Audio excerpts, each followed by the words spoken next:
King Arion was a wise and beloved king who had ruled his peaceful kingdom for 40 years. His people trusted him, and his leadership brought prosperity and peace. But the king was growing old. His voice wasn't as strong as it used to be, and his eyes were no longer as sharp. Despite his age, King Arion still made wise decisions and sought the counsel of his trusted minister, Elias.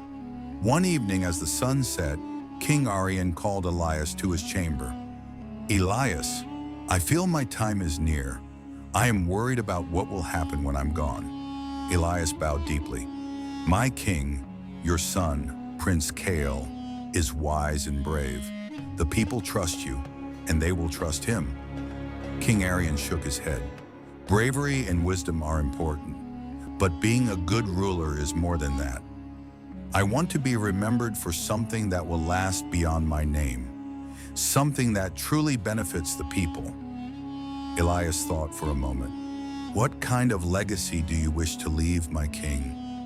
"I want to be remembered for the good I did for the people, for the way I served them," the king replied, "not for the gold or the battles I won."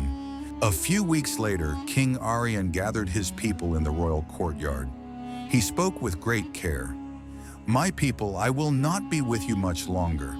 But before I leave, I want to give you something more than just wealth or monuments." The crowd fell silent.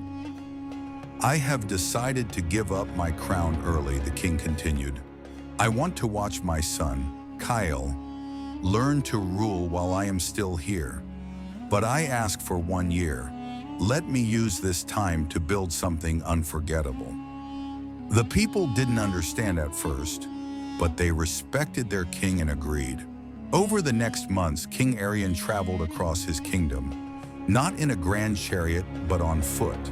He visited farms, schools, bakeries, temples, and orphanages. He didn't travel as a king, he traveled as a listener.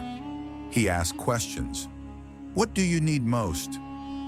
What are your worries for the future? How can I make your life better?"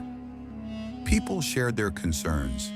Clean water, more teachers, someone to listen. When King Arion returned to the palace, he had a notebook full of ideas and stories. He immediately began working on them. Instead of building grand monuments, King Arion built things that would help the people. He built libraries for learning, clinics for the sick, and schools for the children.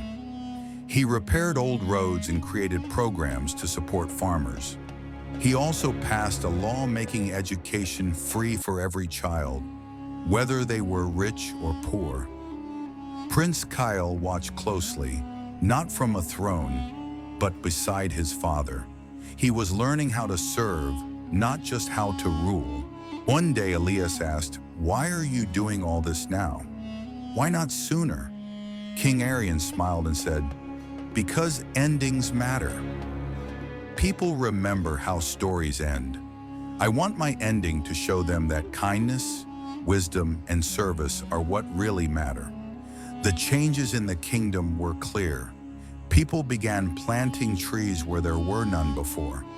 They helped clean the streets, volunteered in schools, and worked together to help those in need. It wasn't just the king's work, it became everyone's work. A year later, King Arion stood before his people. His voice was calm and peaceful as he said, "My time has come. I leave you in the hands of a ruler who has walked your roads and shared your struggles.